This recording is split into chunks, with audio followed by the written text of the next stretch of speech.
ada satu hadis yang antum sudah hafal, dan manfaat hadis ini untuk kita ingat terus supaya kita betul-betul menuntut ilmu syar'i.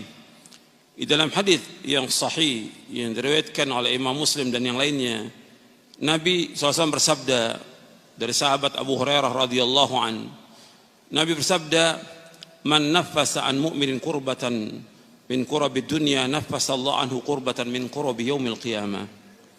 Wa man yassara ala mu'sirin yassara Allahu alaihi fid dunya wal akhirah. Wa man satara musliman satara Allah fid dunya wal akhirah. Wallahu fi auni al-'abdi ma kana al-'abdu fi auni akhi. Wa man salaka tariqan yaltamisu fihi 'ilman sahhala Allahu lahu bihi tariqan al jannah. Wa majtama'a qaumun fi baitin min buyutillah yatluna kitaballah wa yatadarasunahu bainahum illa nazzalat 'alaihimus sakinah wa ghashiyatuhumur rahmah wa haffathumul malaikah wa dzakarahumullahu fi man 'inda wa man batta'a bihi 'amalu lam yusri' bihi nasabu." Dari sahabat Abu Hurairah radhiyallahu an, ia berkata, telah bersabda Rasulullah sallallahu alaihi wasallam, barang siapa yang melapangkan kesulitan seorang mukmin dari kesulitan dunia, maka Allah akan lapangkan dia dari satu kesulitan di hari kiamat. Barang siapa yang memudahkan orang yang dililit utang, maka Allah akan mudahkan dia nanti pada hari kiamat. Allah akan mudahkan di dunia, Allah mudahkan di akhirat. Barang siapa yang menutupi aib seorang muslim, Allah akan tutup aibnya di hari kiamat.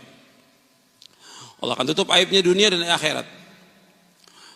Dan Allah akan senantiasa menolong seorang hamba selama hamba itu menolong saudaranya. Dan barang siapa yang berjalan untuk menuntut ilmu, maka Allah akan mudahkan jalannya ke surga. Antum ingat tuh, barang siapa yang berjalan untuk menuntut ilmu, Allah akan mudahkan jalannya ke surga. Wa man salaka tariqan yaltamisu fihi ilman sahhalallahu lahu bihi tariqal jannah. Barang siapa yang berjalan untuk menuntut ilmu, Allah akan mudahkan jalan ke surga. Kemudian Nabi lanjutkan SAW, wa majtama'a qaumun fi baitin min buyutillah yatluna kitaballah wa yatadarasunahu bainahum illa nazalat 'alaihimus sakinah wa ghashiyatuhumur rahmah wa haffathumul malaikah wa dzakarahumullahu fi man 'inda. Dan tidaklah berkumpul satu kaum di satu masjid dari masjid-masjid Allah yang mereka membaca kitab Allah dan mereka pelajari, mereka kaji kitab Allah itu, melainkan yang pertama akan turun sakinah, ketenangan. Yang kedua diliputi oleh rahmat Allah SWT. Yang ketiga dikelilingi oleh malaikat. Yang keempat Allah akan sebutkan orang-orang yang hadir oleh Allah, disebutkan di hadapan para malaikat yang berada di sisi Allah Taala. Wa man batta'a bihi 'amaluhu lam yusri' bihi nasabuh. Barang siapa yang lambat amalnya, tidak dapat dikejar oleh nasabnya. Itu perhatikan ini.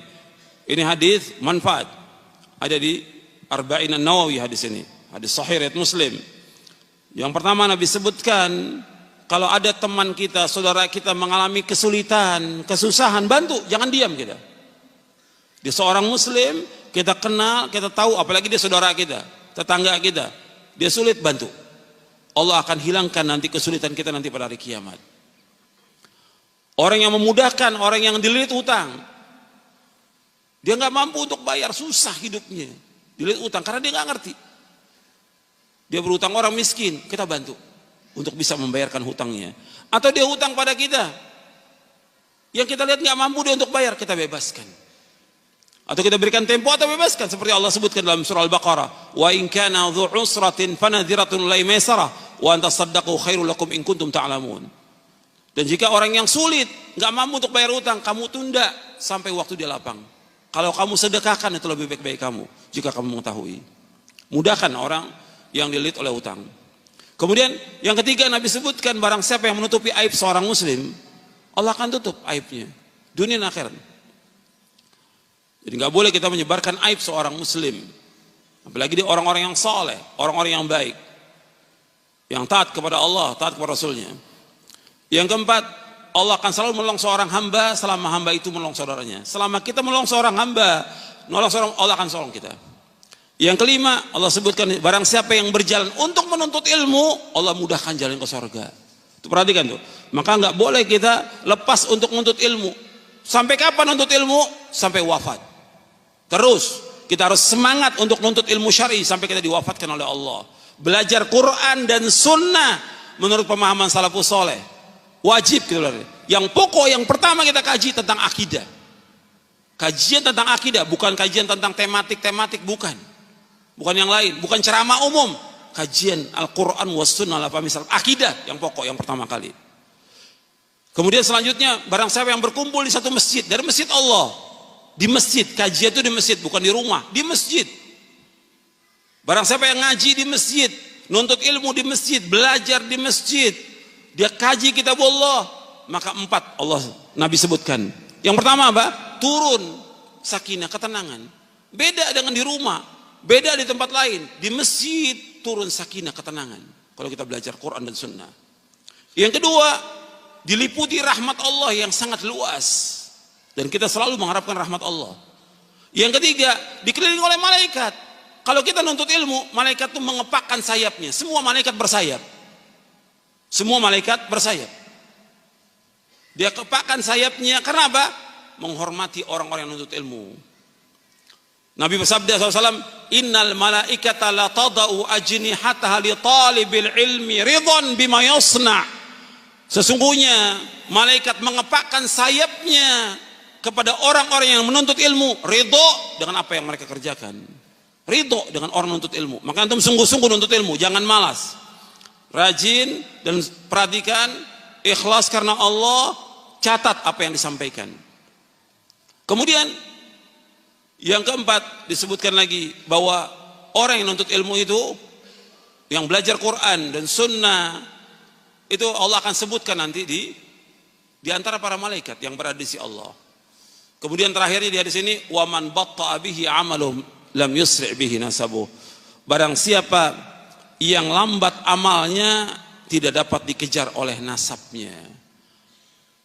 Karena yang dipentingkan dalam Islam ini amal, ilmu dan amal, bukan nasab.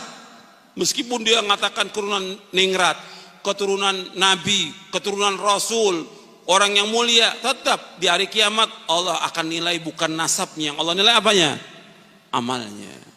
Likullin darajatum mimma amilu. Semuanya akan diberikan derajat tergantung dari apa yang mereka amalkan. Bukan nasabnya, bukan. Amal. Yang dipentingkan dalam Islam ilmu dan amal. Ikhwani fiddin, azakumullah.